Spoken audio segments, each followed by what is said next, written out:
The click of his heels is a metronome counting out seconds of pure devotion. 21 steps.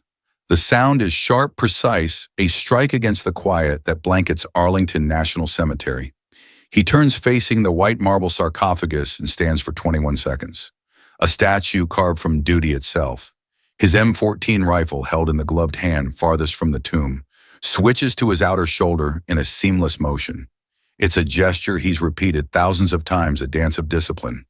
This is Specialist Ethan Carter's world, a world of clean lines, sharp creases, and unwavering reverence, all built on the Sentinel's creed. He whispers in his mind, "My dedication to this sacred duty is total and wholehearted. My standard will remain perfection."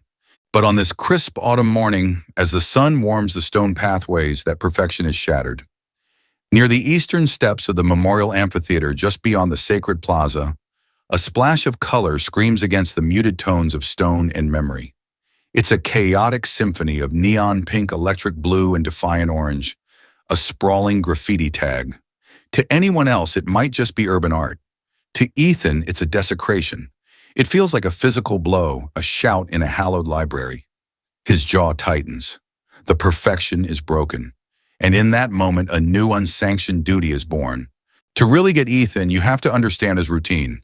It starts long before he ever takes his post in the barracks, a space as orderly as his mind. His uniform, a testament to hours of painstaking care, hangs ready. The wool is steamed, the brass is polished to a mirror shine.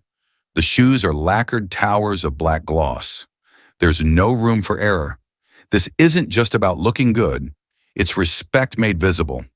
He is a guardian of the tomb of the unknown soldier, a sacred duty performed 24/7 in any weather by soldiers of the 3rd U.S. Infantry Regiment, the Old Guard. For Ethan, this is more than a job.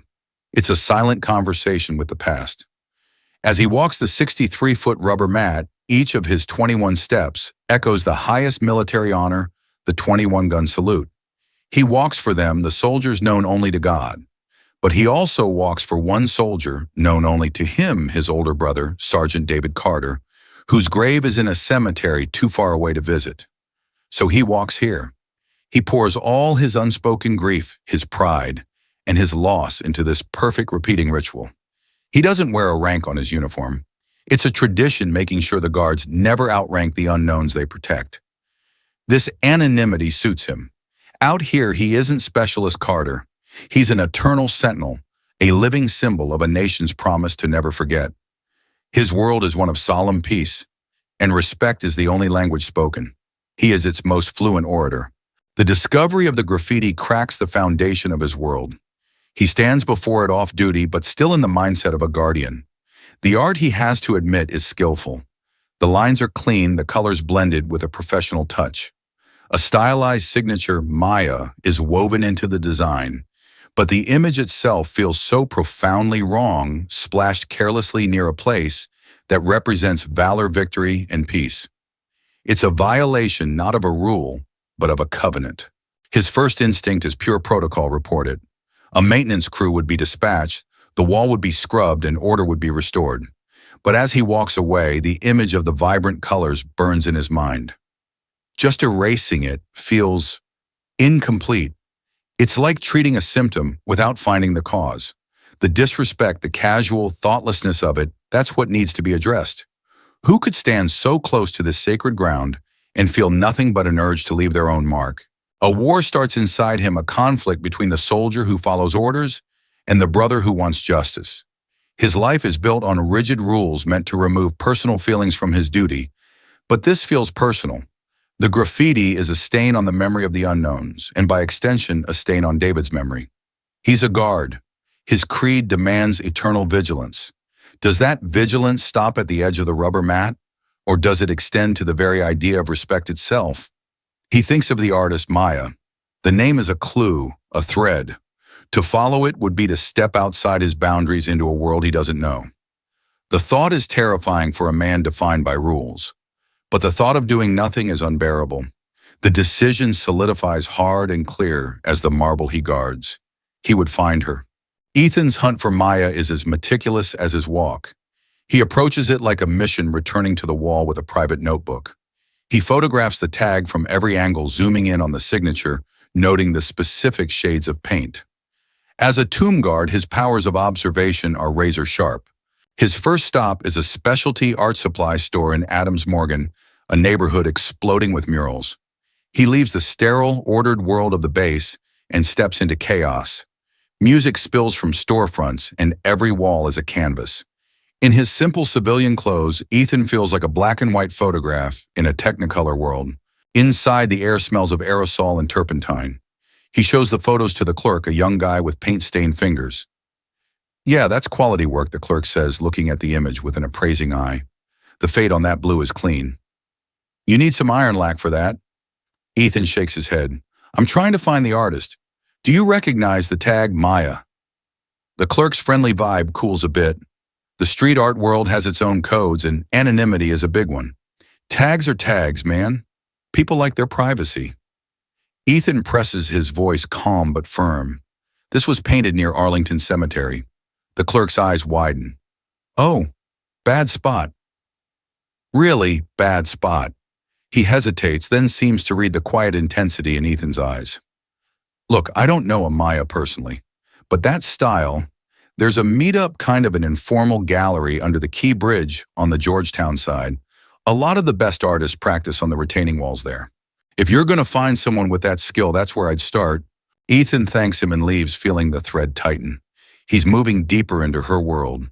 For the next few days, he watches the spot under the bridge from a distance. He sees figures emerge from the twilight, with backpacks full of rattling cans, transforming blank concrete into dazzling murals. He's an outsider on a new kind of watch, patiently waiting for his target. He finds her on a Tuesday evening as the sun sets. She's small and wiry, with a cascade of dark curly hair tucked under a beanie. She moves with a quick, nervous energy, her eyes constantly scanning. She's working on a new piece, and there at the bottom is the signature, Maya. Ethan approaches slowly. She hears him and spins around, tensing up, clutching a spray can like a weapon. "Who are you?" she demands. "My name is Ethan," he says, keeping his voice even. He holds up his phone, showing the picture of her work at Arlington. "This is yours. It's not a question." Her face hardens.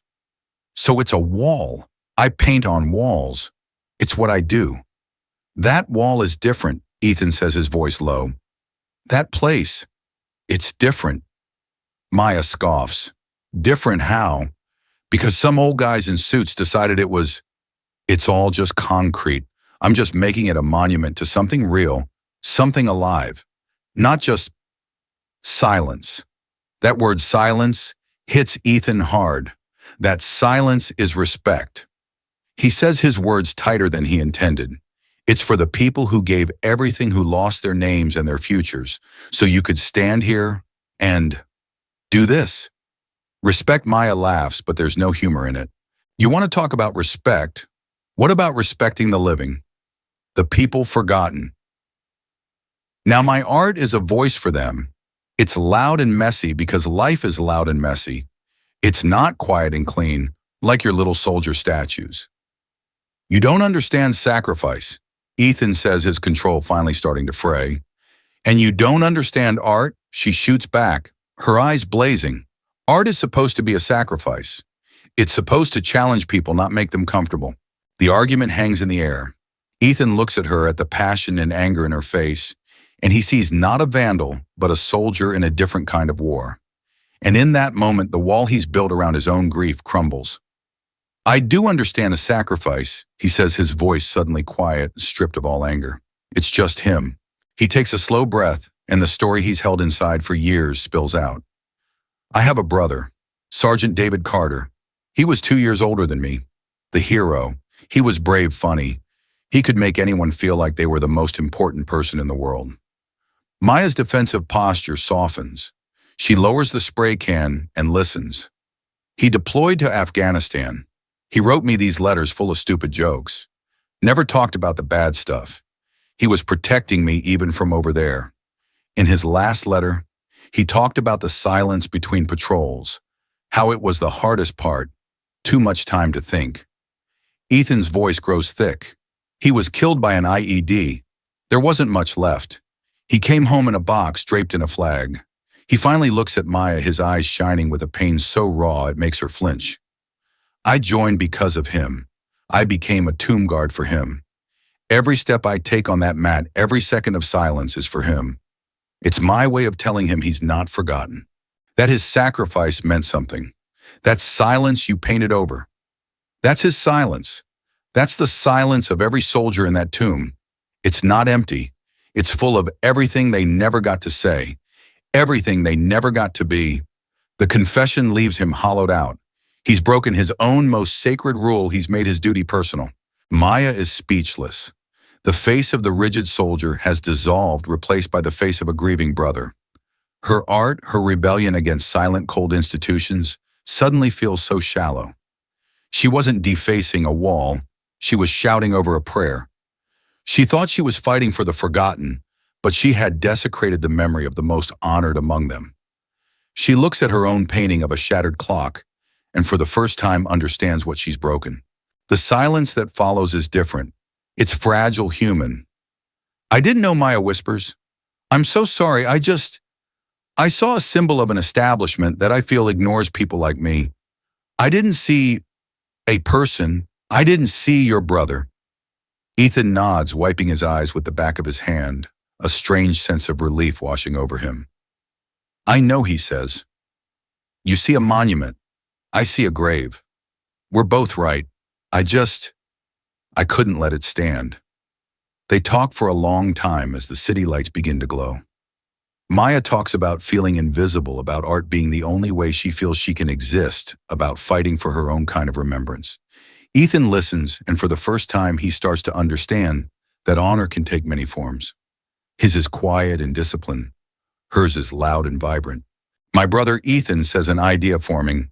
He wasn't a silent person. He was loud. He loved music, loved to laugh. He was colorful, like your paintings. A new understanding dawns. Maya looks at her cans of paint, then back at Ethan. What if we could show that creates something that respects the silence, but also honors the life? They don't go back to the wall at Arlington. That space is sacred. They both get that now. Instead, Maya buys a large canvas, and they meet in a small community park, a neutral ground between their worlds. For days, they work together. Ethan talks and Maya paints. He tells her stories about David, his terrible jokes, his off-key singing The Color of the Sky on the day he deployed. He speaks of valor and sacrifice, not as abstract concepts, but as the lived experiences of a man he loved. Maya listens and her art transforms. She uses her vibrant colors, but the chaos is gone, replaced with purpose. She paints a soldier's silhouette, not filled with gray, but with a swirling galaxy of color and light. There are mountains, musical notes, and bursts of laughter rendered in paint. It's a portrait of a life, not a death. A collaboration. An answer. When it's finished, Maya signs it with her tag, and next to it carefully writes, "For David." The final scene finds Ethan back on the mat. 21 steps. Turn. 21 seconds of silence. He moves with the same flawless precision, but today the silence feels different. It's not an absence of sound, but a space filled with memory, with life. Propped against a bench just outside the formal grounds where a visitor might see it, is Maya's painting. It's a splash of brilliant, respectful color in a world of solemn white and green. It doesn't scream, it sings. As Ethan completes his turn, his eyes flick toward it for a brief, imperceptible moment, a tiny nod of acknowledgement. His standard is still perfection. His dedication is still total, but his understanding of respect is now infinitely wider. He is still a sentinel guarding the unknowns, but now he also guards the memory of a vibrant life, a story told in color. The stories of sacrifice that places like the Tomb of the Unknown Soldier represent are deeply personal. They are stories of honor loss and the eternal question of how we choose to remember. The line between respect and expression, tradition and progress, is one we all walk in our own way. If this story of an unlikely connection resonated with you, please share it. And in the comments below, we'd love to hear your thoughts. How do you choose to remember? What does sacrifice mean to you? Thank you for watching and for remembering.